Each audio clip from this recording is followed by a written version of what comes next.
আলম হাসান হয়ে যান একদিনের জন্য, কি করবেন? আমি একদিনের জন্য হয়ে গেলে রাগ পানি করে দিব, নেক্সট আর বিয়ে করব না, এই বউ নিয়েই সংসার করব। এটা কিন্তু পরামর্শ দিয়ে গেল আপনারা অ্যাকচুয়ালি। আচ্ছা, মানে আর কোনো বিয়ে করবেন না? যত যাই হোক না কেন, বউরে কোনোভাবে খুঁটা দিব না, বোন নিয়েই সংসার করব। আলম হাসান এটা দেয় এখন? হ্যাঁ, এটা দেয় না আমি তখন আলম, আমি তো মানে এখন দেয় কিনা, এই আলম হাসান দেয় না। ওনারা না জেনে না বুঝে, আমি যখন 5 বছর সবার কাছে ভালো ছিলাম, কিন্তু 3 মাসে একজনের কথায় আমি সবার কাছে খারাপ হয়ে গেলাম। তাহলে যে ওনাদের জন্য যখন আমার ইনকাম ছিল, আমি আরো বেশি ইনকাম করতে পারতাম, তখন তো আমি টাকার পিছনে ছুটি নাই। এখন অডিয়েন্স যারা আছেন ওনাদের একটা কথা বলতেছি, সেটা হচ্ছে ভাই, আপনারা যারা আছেন ভিডিওতে যা দেখেন এবং যা শুনেন প্রকৃতপক্ষে তা সত্য এবং বাস্তব নয়। অনেক সময় ঘুরিয়ে ফিরিয়ে কথা বলা হয়, যেটা আপনারা সত্য হিসেবে গ্রহণ করেন। আর আমাদের হাদিসে একটা কথা আছে, যেটা যে সত্য যদি উহুদ পাহাড়ের নিচে চাপা থাকে, সেটা এক সময় বিস্ফোরিত হবে, প্রকাশ পাবে, এরকম আছে না? তো আমাকে নয়, আপনারা দেখবেন যে বাংলাদেশে যারা সেলিব্রিটি লোক, রাজনীতিবিদ এবং প্রভাবশালী যারা আছে, যাদেরকে চিনে, তাদের যদি কোনো একটা ফল্ট পায়, শুধু টাকা উপার্জনের নেশায় ওনারা ওই মানুষগুলোকে নিয়ে ট্রল করতে, ছোট করতে একটু দ্বিধাবোধ করে না। আজ আপনি যাকে ছোট করছেন, আমি যাকে ছোট করছি, আগামী দিন আল্লাহর তরফ থেকে আমাকে সবার কাছে ছোট করে দেবে। এই জন্যই বলবো কাউকে ছোট করবেন না। 15 তারিখে বিয়ে করছি, আজকে 3 তারিখ হলে 18। আমি প্রফেশনে এইটা তো এইটার উত্তর দিচ্ছি ভাই। ব্যবসা প্রতিষ্ঠান করার ইচ্ছা আছে, দেখি যদি হয় তো। আমি রিসেন্টলি ভাই ব্যবসা যখন শুরু করব, এর আগে ওকে আমি এখান থেকে করে দেবো। আর ওকে নিয়ে আমার মানে রেগুলার অত ভিডিও বানানোর ইচ্ছা নেই।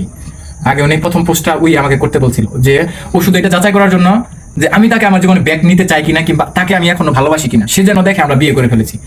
ওই পোস্টটাও আমাকে রিকোয়েস্ট করার কারণেই আজকে মনে করেন এই যে এত কথা শুনছি। তা না হলে আমি বলছিলাম না যে 3-4 মাস পরে পোস্ট করি, কিন্তু ও করছে শুধু ওই কারণেই। ওর কারণে ওই দিন রাত 10টার দিকে আমার ওই ভিডিওটা এবং ছবিটা পোস্ট করা হয়। ওই এক পোস্টই ধরনের আজকে এই পর্যন্ত কথা শুনতে হলো। করতেই পারে, অনেকেই নতুন ইউটিউবার আছে, পেজ চালায়, অনেক বোনেরা, সোনার টাকা ইনকামের জন্য করছে।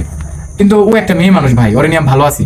যখন ওকে ভাই ছোট করে কথা বলছে, যেহেতু সে আমার ওয়াইফ, তখন আমার ভাই খুব কষ্ট লাগছে, অনেক খারাপ লাগছে। কিন্তু ও বারবার বলছে আমি কেন স্টেপ নেই না। স্টেপ এই কারণেই নেই নাই ভাই, যে সবাই সবার মতো থাকুক, ভালো থাকুক। আমি এখনো বলি, মন থেকে দোয়া করি এবং বিয়ে করে সংসারী হয়ে যাক। সকলের জন্য দোয়া রাখতেছি, কারোর প্রতি কোনো অভিমান নাই। আমার দুনিয়াতে যা কিছু আছে সবই রিয়েল। আচ্ছা, যেমন প্রথম আমাকে জানতো আমি 5 ওয়াক্ত নামাজ পড়ি, কিন্তু ভাই রেগুলার 5 ওয়াক্ত নামাজ পড়তে পারতাম না। ওরে জিজ্ঞাসা, সত্যি কথা বলে দিব, জিজ্ঞেস করেন। তার তো 18 দিনের এক্সপেরিয়েন্স। না, 18 দিনের এক্সপেরিয়েন্স জিজ্ঞেস করেন যে আমার কয় ওয়াক্ত নামাজ পড়ি কিনা, বলে দিই।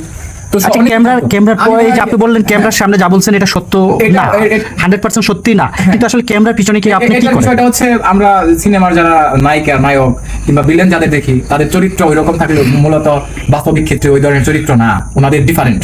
মানে আপনি বলতেছেন আপনারা যেটা দেখাচ্ছেন তার চেয়ে আরো বেটার ভালো, আপনারা মানে বেটার ভালো ক্যামেরার পিছনে। অবশ্যই ভালো করার চেষ্টা করি ভাই, ইনশাল্লাহ চেষ্টা করব। এবং আমি নিজেকে প্রমাণ করার জন্য অনেক সুযোগ এবং সময় আছে ভাই, আমি অবশ্যই ভালো কিছু করে দেখাবো ইনশাল্লাহ। আপনি একই বেশি ভালো ছিল, স্বামী হিসাবে আরো ভালো। আর আর কি বলবো, ভাই বয়ফ্রেন্ডের সময়কালটা একটু বলে দেই। ওর সাথে আমার রিলেশনের কারণে নাকি কিংবা পরকীয়ার কারণে নাকি ডিভোর্স হয়েছে। ওনার সাথে আমার কিছুই না, ওনার সাথে পরিচয় হয়েছে 2 মাস। 2 মাসের মধ্যে দেখা হয়েছে 3 বারের মধ্যে লাস্ট দেখায় ঝগড়া করছি। ঝগড়া করার পরে মনে করেন আমার বিরক্ত করার কারণে কেন যেদিন ফোন দিচ্ছে আমার কাছে আসতে চাই, ঠিক তারপর ওই দিনের 3 দিনের দিন মনে বিয়ে হয়েছে, তাই না? এমনকি ওর সাথেও কথা বলছে, রিকোয়েস্ট করছে ওকেও, কিন্তু ও দ্রুত সিদ্ধান্ত নিয়ে ফেলাইছে এবং আমি সিদ্ধান্ত নিছি, যার কারণে খুব ফাস্ট বিয়ে করে ফেলছি, যে এই ঝামেলা থেকে বের হয়ে আসি, যাতে বিরক্ত না করতে পারে। কথাবার্তা অনেক ভালো, নামাজ কালাম পরে, সব মিলে তো ভালোই। ওইটা দেখিয়ে বিয়ে করছি, তো তাও ভালো, খারাপ না তো। বাস্তবে কতটুকু মিল পেলেন? সবই মিল আছে, কিন্তু রাগি বেশি। হ্যাঁ, এটা সত্যি ভাই, একটু বেশি। আমার বলে না রাগি, আমি রাগি আছি, কিন্তু আমার একদম পানি। মানে যখন একদম সিরিয়াস হয়ে যায় তখন আমি একটু রেগে যাই। তাছাড়া আমি আমার বাসায় যাবি, আমার বাসায় যাবি, তুই ডিভোর্স দিবি, ভালোভাবে দিবি। তুই আমার মুখ দিয়ে ডিভোর্স বের করছিস, আমি তো ছাড়বো না। না, আমি ছাড়বো না। কেন যাবে না তুমি? তুমি কেন সিনক্রেট করতেছো? তোমার উদ্দেশ্য কি ছিল? না, উদ্দেশ্য কি ছিল আমার বিয়ে করার? এটা কি জানেন, ভালো লাগে জানি আমারই হয়, এই যে ভালো লাগে। আমি ছাড়ব না তো। না না না, ওই যে আমি যে দোকানটা নিয়ে নে থেকে বিদায় করে দিব, আর আমাদের সম্পর্ক বিচ্ছিন্ন করে দিব।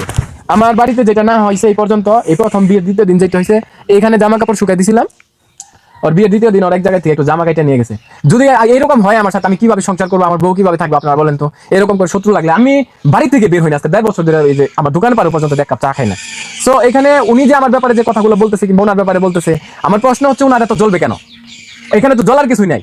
যদি বিয়ে করা অপরাধ থাকে, তাহলে আমার মনে হয় নাকি বিয়ে না কইরা যারা যে সকল বোনেরা উল্টাপাল্টা বাজে মন্তব্য করতেছেন, ওনাদের সাথে রিলেশনে যায় খারাপ সম্পর্ক করে এটা কাটিয়ে আসলে আমার মনে ভালো হতো। কেউ জানতো না, বুঝতো না, আমাকে সবাই বলতো আরে আলম হাসান কি ভালো, জীবন আর বিয়ে করলো না। আমার কথা বুঝতে পারছেন? বাংলাদেশে অসংখ্য মেয়ে আছে, দামাইরে ডিভোর্সে জামাইরে সাইরে দিয়ে আসা আপনি বাপের বাড়িতে গাড়ির উপরে বসে রয়েছে, আর ডিভোর্স নিয়ে 15-20 দিন থাকে বিভিন্ন সিটিতে শহরে যে অপকর্ম করতেছে, এটা করতেছে। উনি বিয়ে করে দেখাক না, যেমন আমরা বিয়ে করে তো ভালো আছি, আমরা তো খারাপ নাই।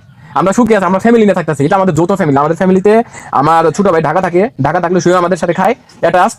আমার এই যে আর ছোট ভাই পড়াশোনা করতেছে, আমরা চাইলে যেমন আমার ভাই একটা অনার্স করে, আমি চাইলে তো তার আলাদা করে দিতে পারি, যখন খরচ মরচ আমি খাওয়াইতে পারবো, দিতে পারবো না। ও আজকে 22 বছর 21 বছর বয়স, আমি তো এটা করি না, আমরা ফুল ফ্যামিলি একসাথে খাচ্ছি। কিন্তু এই মেয়েটার এত জলে কেন? একবার কান্দে, একবার আসে, একবার এর ব্যাপারে উল্টা পাল্টা বাজে মতামত করে। একবার আমি একটা ছবি দেখলাম, কি জানেন, উনি প্রাইভেট কারে বসা আর এক ছেলে বিছানায় শোয়া। এই প্রাইভেট কারের বসার ছবি না বিছানায় শোয়া ছবি লাগে মনে করেন আপনি অ্যাটাচ করে ছবি বানাইছে। আর ওনার যে বিষয়টা, ওনার কিন্তু আগে একটা বিয়ে হয়েছিল, আপনারা জিজ্ঞেস করেন, ক্লিয়ার করি। তো বিয়ে হওয়ার সুবাদে ওইখানে ওনার ছবি আছে, কিছু ভিডিও আছে ওনার হাজবেন্ডের কিংবা তখনকার মোবাইলে, ওই টিকটক আইডিতে, সেইগুলো ডাউনলোড করে হইতে পারে ওনার ফ্রেন্ড, ওনার কলিগ, অথবা ওনার আগের কিছু হইতে পারে। ওনাকেও আমি বলবো যে কারো সংসার, কারো লাইফ নষ্ট করার প্রয়োজন নাই। আর আমার ওয়াইফ, আমি ওর অনেক ভালোবাসি সত্যিকার অর্থে। ওর যখন গত 2 দিন আগে আমার মোটরসাইকেলে উঠতে যায়, কাইটা পড়ছে, রানিং অবস্থা না, তো ওর আমি ধরেন স্ট্রোক করার মতো অবস্থা, হসপিটালে যাই, ওইখানে যারা ছিল ওনারা জানে। তো এখানে একটা কথা বলতে চাই, সেটা হচ্ছে আমি যেহেতু ওরে ভালোবাসি, ও আমারে ভালোবাসি। কালকে একটা ধমক দিয়েছি, খুব কান্না করছে, আমাদের সংসারটাকে নষ্ট করার চেষ্টা করবেন না। আর আমি বিয়ে করছি সংসার করার জন্য, যদি এই সংসার নাই করতাম, ইচ্ছা নাই থাকতো, ওর চেহারা ওর ফেস আমি কাউকে দেখাইতাম না, 1 মাস রাখতাম, রাইখে ধরে ছেড়ে দিতাম। আর আরেকটা পয়েন্ট দিচ্ছি, ফার্দার ধরেন আমার অরিনে সংসার করার ইচ্ছা নাই এরকম কিছু, তাহলে ও যখন আমাকে বললো যে আমাকে যা দেন মোহর দিবেন, তার সম্পূর্ণ টাকা আপনি করে দেন, এই কি বলে, ওয়াসিল করে দেন। ওয়াসিল কি আমি মন থেকে মাফ করে মানে দিয়েছি। ওয়াসিল করে দেন, আপনার এখানে খালি টাকা লাগে, আপনি যত বলছি, টাকা আমার লেখেন, টাকা কেন লাগবে? 1 লাখ লেখেন, 50,000 লেখেন, 10,000 লেখেন, যেমন চাই লেখেন, আমার একটা টাকা দিতে হবে না, ওইখানে লেখেন যে টাকা পরিশোধ। ও নিজে বলছে, পরে আমি টাকাটা বাড়িয়ে দিয়া আমি মনে করেন আমি কইছি না এটা ঠিক হইব না, ঠিক আছে, ও আপনি এইভাবে কাজীটা কইছি এইভাবে লেখেন, ঠিক আছে, বিদায় করে দিব, আর আমাদের সম্পর্ক বিচ্ছিন্ন করে দিব।